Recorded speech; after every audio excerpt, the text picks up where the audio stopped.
Welcome student.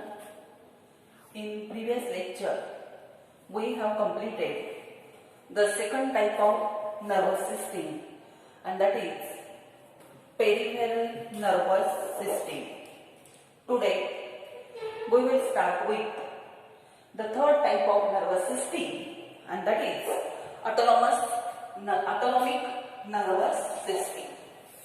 So we know that the nervous system is of three types. In that, we have completed first central nervous system and second peripheral nervous system. Today, we will start with the third nervous system, and that is autonomic nervous system. Now, the autonomic nervous system that transmit the impulses from central nervous system to our involuntary organs and smooth muscle.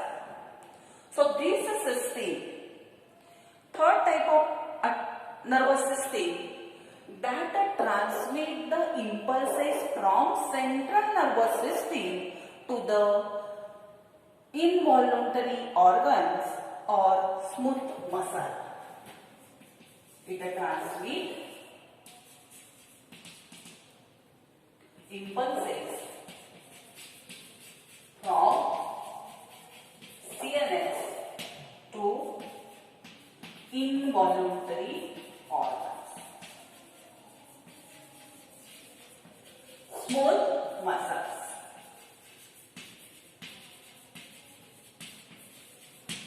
That is the first one. Now secondly, this autonomic nervous system, it consists of special sets of peripheral nerves. So this system consists of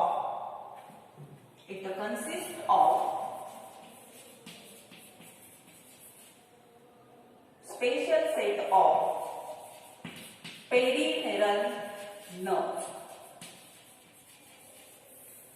and that peripheral nerve or this system, it regulates the activities of involuntary organs. This system regulates activities of involuntary organs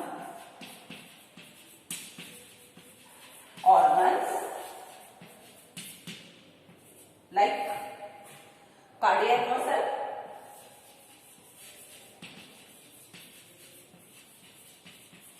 then smooth muscle and glands. So this system consists of the nerves of peripheral nervous system. Some nerves of peripheral nervous system. Now, this nervous system, it regulates the activities of our involuntary organ. So it regulates like cardiac muscle, smooth muscle and gland. लक्षात येते का पहा? Autonomous nervous system हा nervous सिस्टीमचा तिसरा part आहे, तिसरी type आहे. आणि हे काय काम करतं? तर सेंट्रल नर्वस सिस्टीम पासून येणाऱ्या ज्या काही इम्पल्सेस असतील त्या इम्पल्सेस घ्यायच्या आणि इनव्हॉल्युंटरी ऑर्गनला त्या द्यायचं काम कोण करतं? तर ही ऑटोनॉमिक नर्वस सिस्टीम करते. ही ऑटोनॉमिक नर्वस सिस्टीम कशी तयार झाली आहे? तर हिच्यामध्ये पेरिफेरल नर्व्स आहेत. Special set of peripheral nerve is there, and this system, we know that regulate the activities of our involuntary organ. मग इन्व्हॉल्युंटरी ऑर्गन लाईक कुठले इन्व्हॉल्युंटरी अनैच्छिक ऑर्गन कुठले म्हटले त्यांनी? मग त्याच्यामध्ये cardiac muscles are present in the heart.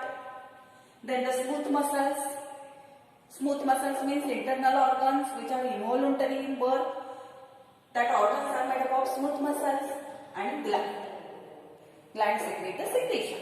So the working of these cardiac muscle smooth muscles and that gland means involuntary organ that are regulated by, or the activities of that organs are regulated by this autonomic nervous system. Clear? Now, this autonomic nervous system, first of all, it consists of two types of neurons. It consists of two types of neuron. First is a preganglionic neuron. Preganglionic neuron. And secondly, it consists of postganglionic neuron. So, this system consists of preganglionic neuron and postganglionic neuron. Now, the pre means that ganglions which are present, preganglionic neuron means the neurons which are present before the ganglion. And postganglionic neuron means the neurons which are present after the ganglion. Okay? Now the preganglionic neuron, it conducts the impulse from central nervous system. So, it conducts the impulse from central nervous system. And its axon, it forms the synapse with autonomic ganglion. So, suppose this is the ganglion. The neuron which is present before that, so this is the neuron. This is known as a preganglionic neuron. And which is present after, that is known as a postganglionic neuron. So, this neuron, preganglionic neuron, it conducts the impulse from central nervous system. And its axon, it forms a synapse with the autonomic ganglion. Okay? Now the second one is known as a postganglionic neuron. That postganglionic neuron, its axon extends from. So here is a postganglionic neuron like this. This is the axon. And its axon extends from autonomous ganglion to the effector organ.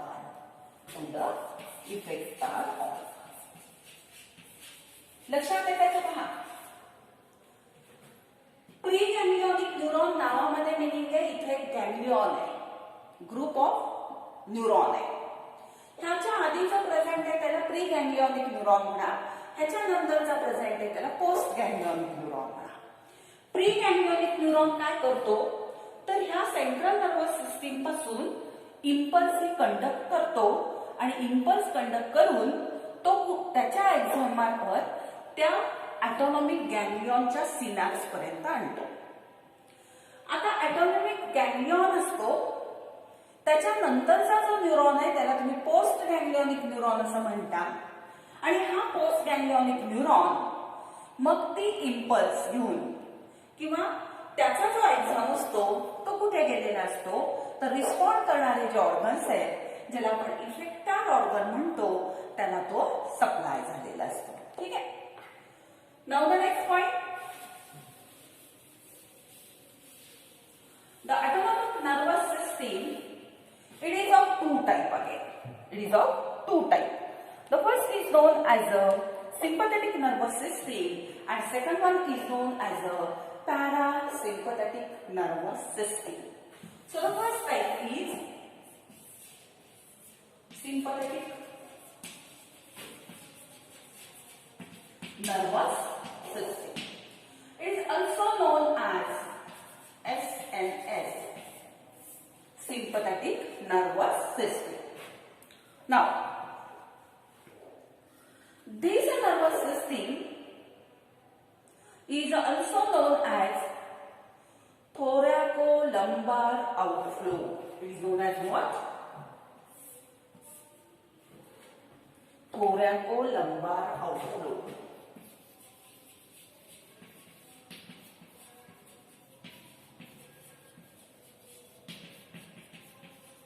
As it originates from thorax and lumbar region. Here, thoracic region and lumbar region. As it is originate in thoracic region and lumbar region, that means T1 to L3. T1 to L3. हे लक्षात घ्यायचं का पहा. सिंपॅथेटिक nervous system ला आपण thoracolumbar outflow म्हणतो का? तर हे जे thoracic region आणि lumbar region असतं, आता हे तुम्हाला माहिती आहे की हा आपला कोड आहे स्पायनल कॉर्ड आहे. जसं व्हर्टिब्रा डिवाइड झालेले तसं स्पायनल कॉर्डचा सुद्धा हा पोर्शन म्हणजे कुठला म्हणायचं? Cervical region. नंतरचा कुठला असतो? थोरॅक्सचा. नंतर कुठला असतो? लंबारचा असतो. आणि नंतर कुठला असतो? सॅक्रल रिजन. मग थोरॅसिक रिजन आणि लंबार रिजन पासून ह्या ओरिजिनेट होतात. ही सिंपॅथेटिक नर्वस सिस्टीम आहे पहा. म्हणून त्याला thoracolumbar outflow म्हणतात. मग थोरॅसिक मध्ये तुम्हाला माहिती आहे की थोरॅसिक पासून निघालेल्या स्पायनल नर्व्स किती आहेत? तर त्या 12 आहेत. आणि लंबार रिजन मध्ये 5.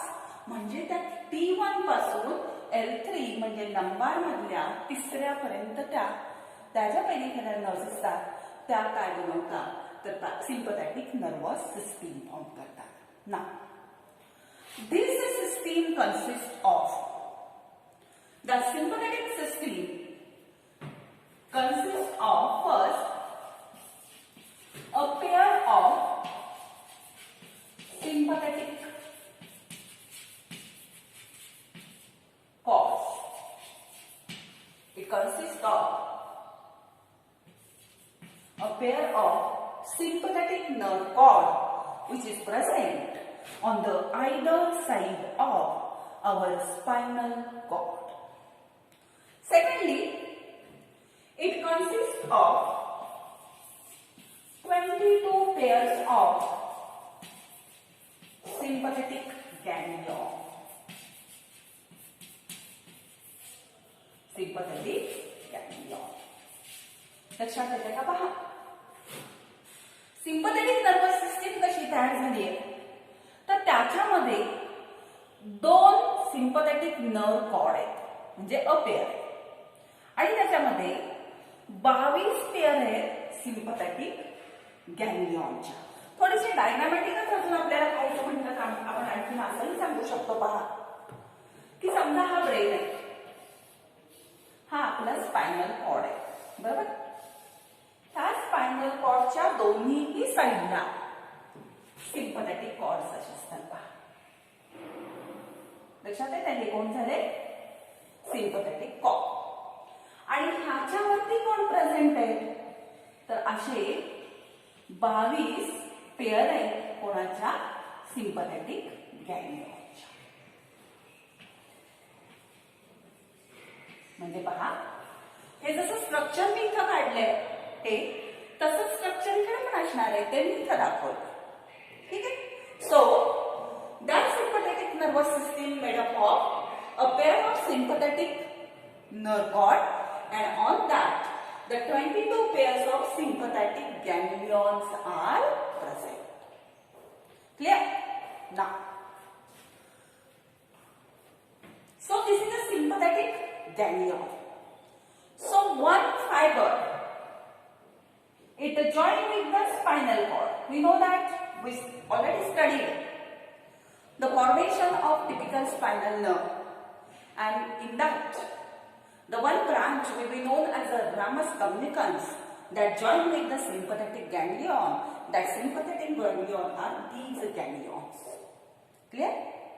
पहा लक्षात येते का? टिपिकल स्पायनल नर्व फॉर्मेशन मध्ये मी तुम्हाला तिसरी ब्रांच दाखवली होती रॅमस कम्युनिकन्स आणि ती जोडली होती मी सिंपॅथेटिक गॅंग्लियनला. मग हा जर स्पायनल कॉर्ड असेल तर ह्याची तिसरी ब्रांच कोणाला जोडलेली असेल? त्या सिंपॅथेटिक गॅंग्लियनला जोडलेली असेल. मग ह्या गॅंग्लियॉनच्या आधीची ही ब्रांच आहे आणि ह्या गॅंग्लियॉन नंतर एक ब्रांच तयार होते अशी. लक्षात येते अशा पद्धतीने.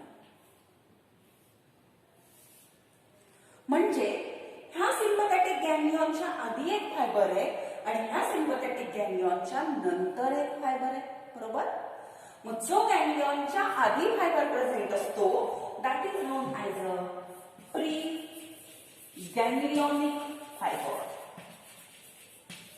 That is known as a pre-ganglionic fiber. The fiber which is present before that sympathetic ganglion, that is known as a pre-ganglionic fiber. And in case of sympathetic nervous system, that the pre-ganglionic fiber is a short. Clear? Now this is the post-ganglionic fiber. So second one is the post-ganglionic fiber, and such a post-ganglionic fiber, it is long in case of sympathetic nervous system, and that goes towards the effector organs. लक्षात येते का? पहा, sympathetic nervous system काहीही अवघड नाहीये. Sympathetic nervous system मध्ये असे दोन नर्व कॉर्ड असतात. A pair of nerve cord आहे सिम्पथेटिक नर्व कॉर्ड. इथेही दाखवली.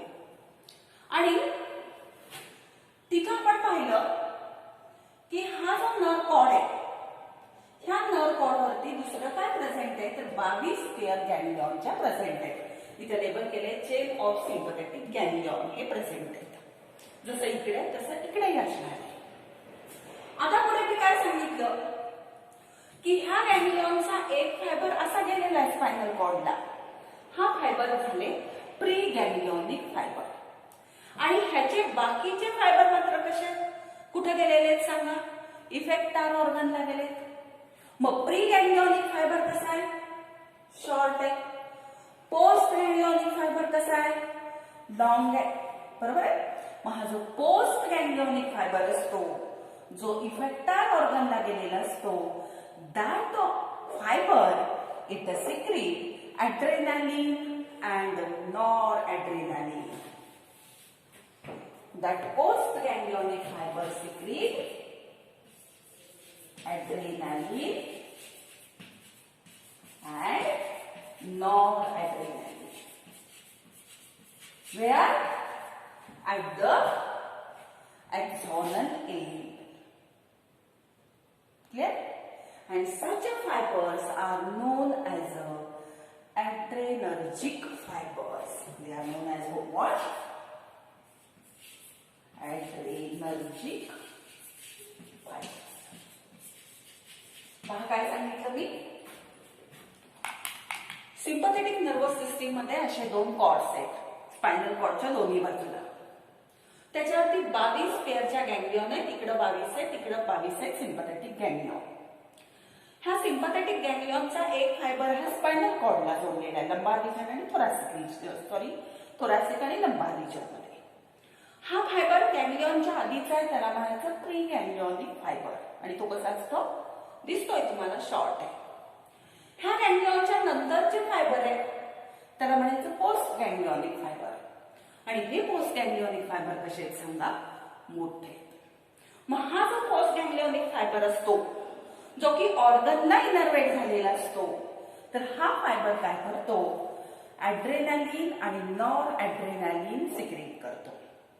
आणि हे जे ॲड्रेनालिन आणि नॉर ॲड्रेनालिन सिक्रेट करतो तो पोस्ट गॅंग्लियॉनिक फायबर, म्हणून त्याला ॲड्रेनर्जिक फायबर असा शब्द वापरला जातो. काय वापरला जातो शब्द?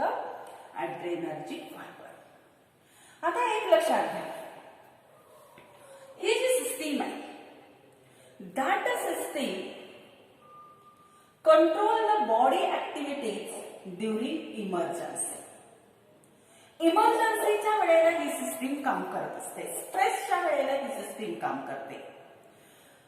म्हणून हिला फाईट अँड फ्लाइट रिस्पॉन्स असं म्हणतात. एक एक्झाम्पल सांगते लक्षात येईल. समजा आपण आता खूप शांत आहे किंवा एखाद्या बागेमधून तुम्ही फिरता, शांत फिरत असता आणि फिरत असताना अचानक तुमच्या समोर एखादा वाघ आला, काय होतं? रेस्पिरेशनचा रेट वाढायला लागतो, हार्टबीट वाढायला लागतं, बऱ्याच सिस्टीमचा रेट आपला वाढतो, डोळे विस्पारले जातात, बरोबर की नाही? ह्या गोष्टी कॉमनली घडतात.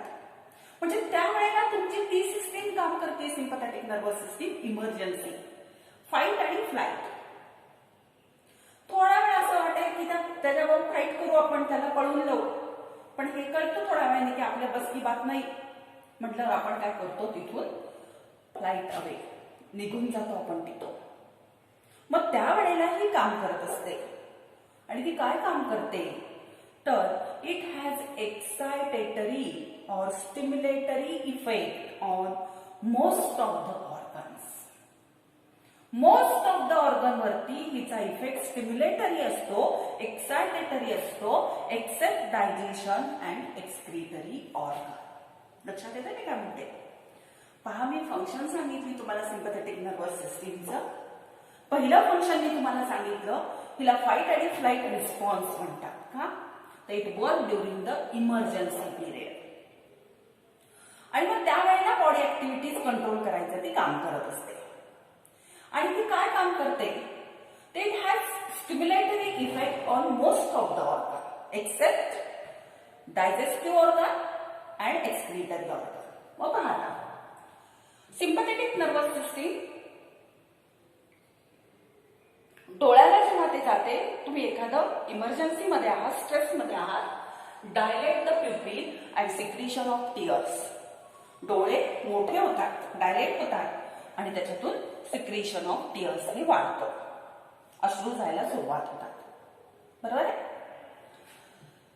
त्याच्यानंतर टंगला ती जाते. इथं मात्र त्याचा इनहिबिटरी इफेक्ट आहे, लक्षात घ्या. It inhibit the flow of saliva. अशी घटना घडल्यावर आपण म्हणतो माझं तोंडचं पाणी पळालं, म्हणजे जीभ आपली कोरडी व्हायला लागते. ह्याचा अर्थ ती तिथं स्टिम्युलेटरी इफेक्ट देत नाही. टंग वरती तिचा इफेक्ट कसा आहे? इनहिबिटरी इफेक्ट आहे. Accelerate heartbeat. हार्टबीट भीतीची कंडिशन असते की वाढतात. Dilate the ब्रॉन्काय. तुमच्या ब्रॉन्काय मोठ्या होतात रेस्पिरेटरी सिस्टीमच्या, आणि त्या मोठ्या झाल्या की रेस्पिरेशन जोरात होणार, ब्लड वेसलचं कॉन्ट्रॅक्शन केलं जातं आणि ब्लड प्रेशर काय केलं जातं? वाढवलं जातं. Inhibit the peristalsis and secretion. Stomach वरती मात्र तिला पुन्हा इनहिबिटरी इफेक्ट आहे बघा, की ती पेरिस्टाल्सिस कमी करते स्टमकचं. डायजेशनची प्रोसेस ती थांबवते, कारण तिला ग्लुकोज बाकीच्या गोष्टीसाठी लागतो, म्हणून डायजेशनला ती इनहिबिट करते. Non adrenaline conversion of glycogen. Non adrenaline secrete केलं जातं आणि नॉन ॲड्रेनालिन काय करतं तर ग्लायकोजनचं कन्व्हर्जन कशात करतं? ग्लुकोज करून ग्लुकोज वाढवतं. Stimulate the secretion of adrenaline. ॲड्रेनालिनचं खूप प्रमाणामध्ये सिक्रीशन वाढतं, कारण ह्या सगळ्या गोष्टी त्याला घडवून आणायच्या असतात. आणि शेवटी इनहिबिट द ब्लॅडर कॉन्ट्रॅक्शन. ब्लॅडरचं कॉन्ट्रॅक्शन मात्र होऊ देत नाही, म्हणजेच मिक्च्युरेशनची प्रोसेस काय करतं ते अवॉइड करतं, बरोबर? कारण ब्लॅडर कॉन्ट्रॅक्ट झाल्याशिवाय मिक्च्युरेशन घडणार नाही. मिक्च्युरेशन म्हणजे युरिन एक्सपेल आउट होण्याची प्रोसेस. पहा, म्हणजे हार्टबीट वाढवलं, ब्लड प्रेशर वाढवलं, नंतर ग्लायकोजनचं ग्लुकोजमध्ये कन्व्हर्जन केलं. फक्त त्याला काय केलं नाही, कशाला इनहिबिटरी इफेक्ट दाखवला तर सलायवा सिक्रीट होऊ दिला नाही. दुसरी गोष्ट डायजेस्टिव्ह सिस्टीमला वर्क करू दिलं नाही. आणि तिसरी गोष्ट म्हणजे युरिनरी ब्लॅडरचं कॉन्ट्रॅक्शन होऊ दिलं नाही, त्याला त्याला इनहिबिट केलं. That is about the sympathetic nervous system. ठीक, ही सिंपॅथेटिक झाली. आता पुढची सिस्टीम अशीच अँटागॉनिस्टिक आहे, फक्त त्याला आपण म्हणतो पॅरासिम्पॅथेटिक नर्वस सिस्टीम.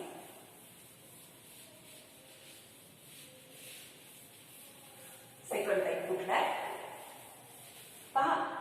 सिंपॅथेटिक नर्वस सिस्टीमला SMS म्हणतात, पण पॅरासिम्पॅथेटिक नर्वस सिस्टीमला पूर्ण पॅरासिम्पॅथेटिक नर्वस सिस्टीमच म्हणायचं.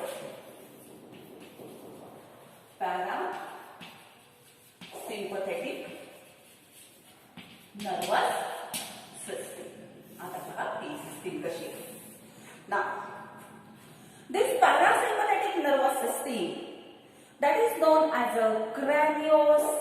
craniosacral outflow. Craniosacral outflow.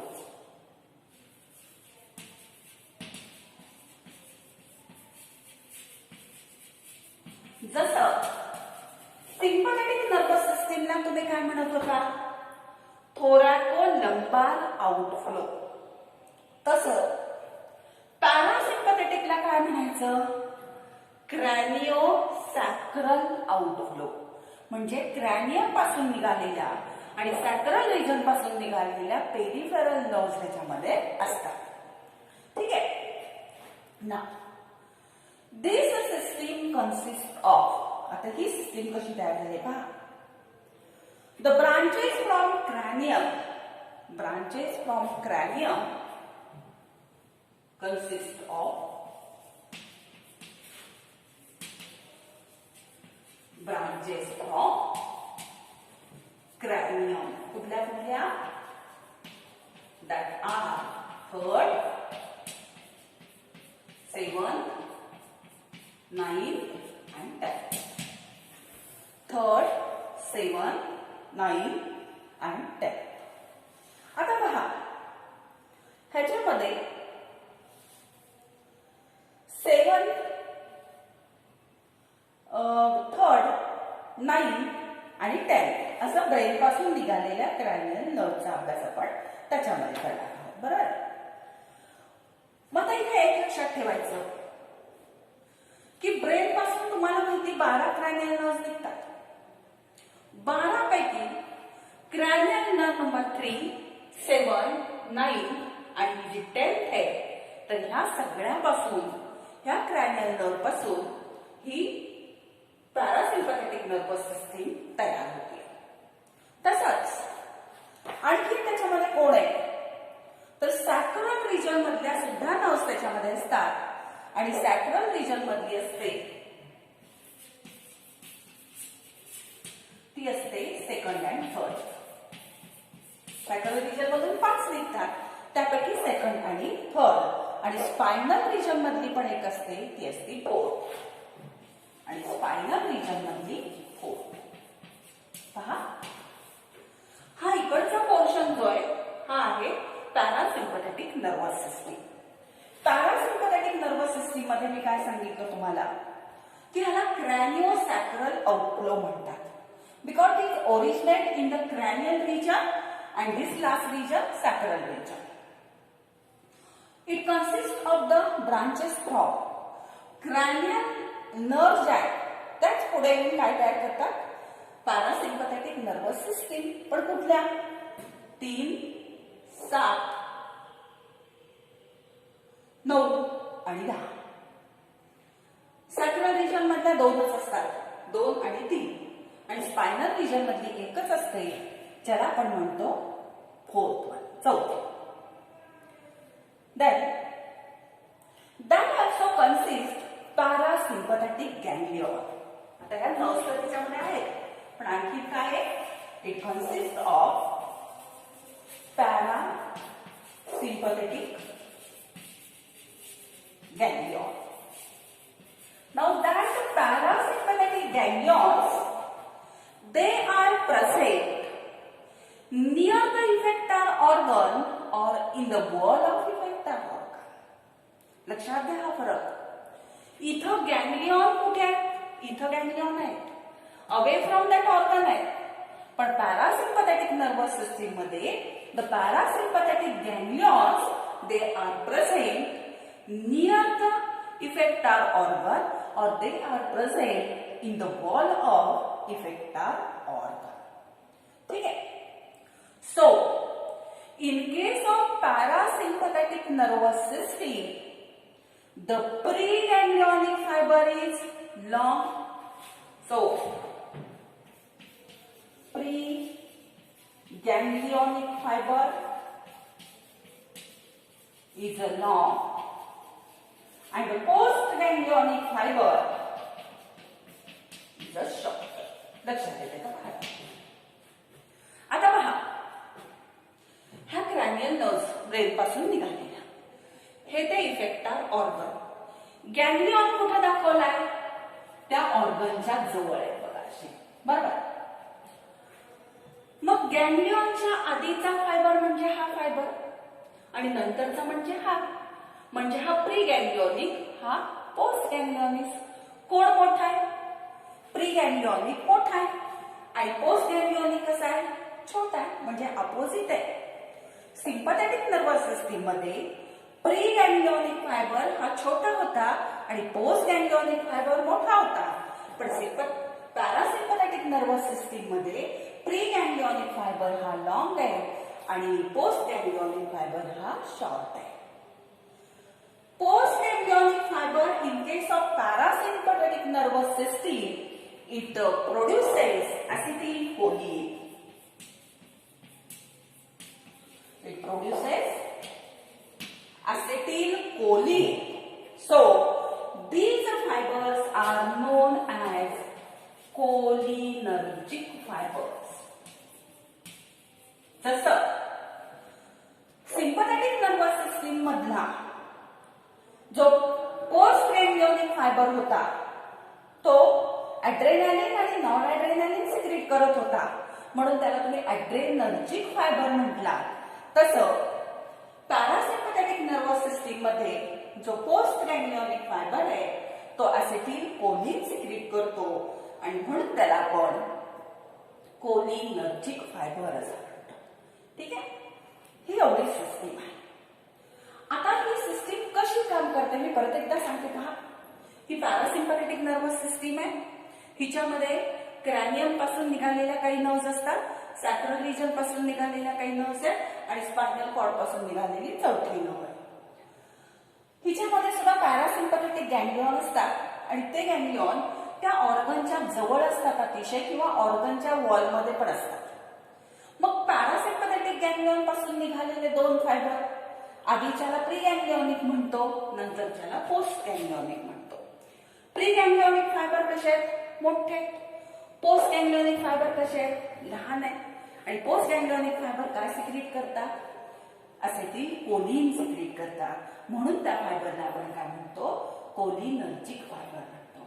म्हणजे पहा, जसं फाईट आणि फ्लाईट रिस्पॉन्स तुमचा कोणी दिला? सिंपॅथेटिक नर्वस सिस्टीमने आणि हे वाढवलं. तसं पॅरासिम्पॅथेटिक नर्वस सिस्टीम काय काम करते? तिला रेस्ट आणि डायजेस्ट रिस्पॉन्स म्हणतात. काय म्हणतात? रेस्ट आणि डायजेस्ट रिस्पॉन्स. ह्या वाढलेल्या ज्या ऍक्टिव्हिटीज आहेत त्या सगळ्या ती काय करते? स्लोज डाऊन करते. ठीक आहे, आता तिचे फंक्शन काय आहेत पहा. Parasympathetic nervous system, that nervous system work antagonistic to the sympathetic nervous system. ती कशी आहे? अँटॅगोनिस्टिक आहे.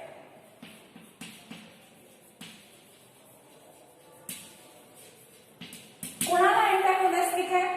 सिंपॅथेटिक नर्वस सिस्टीमला. मीन्स इट ब्रिंग बॅक और it bring the activities to the normal which are increased by the sympathetic nervous system. Sympathetic nervous सिस्टीमनी ज्या काही activities ह्या ऍक्सेलरेट केलेल्या आहेत, वाढवलेल्या आहेत, त्या स्लोज डाऊन करायचं आणि नॉर्मलला आणायचं काम कोण करते? ही पॅरासिम्पॅथेटिक नर्वस सिस्टीम करते. So it is also non as house keeping system. म्हणून तिला हाऊस कीपिंग सिस्टीम असंही म्हटलं जातं. This system has inhibitory effect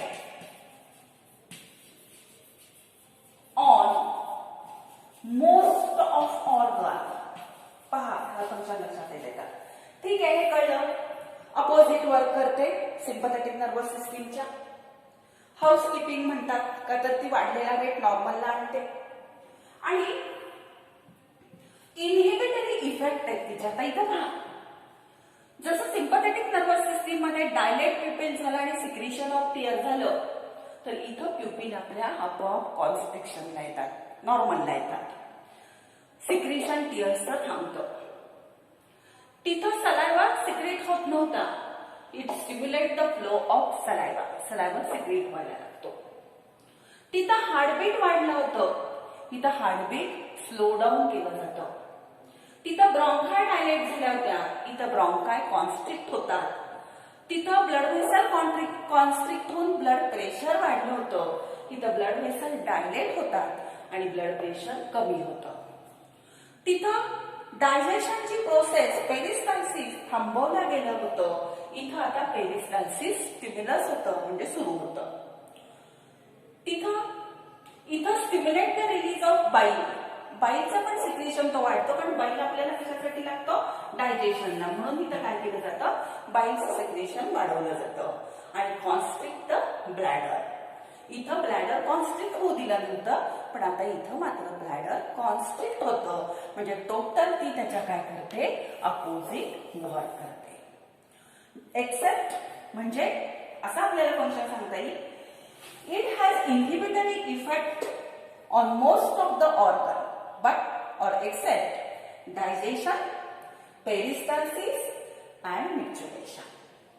जे डायजेशन, पेरिस्टाल्सिस आणि मिक्च्युरेशन सिम्पथेटिक नर्वस सिस्टीमने कमी केलेलं होतं, that is accelerated now by the parasympathetic nervous system. आलं लक्षात? That is about the autonomic nervous system. Clear? लक्षात येते सगळ्यांच्या? सिम्पथेटिक आणि पॅरासिम्पथेटिक. हे नीट वाचा, नीट ऐका, लेक्चर बघा, म्हणजे तुमच्या लक्षात. ठीक आहे?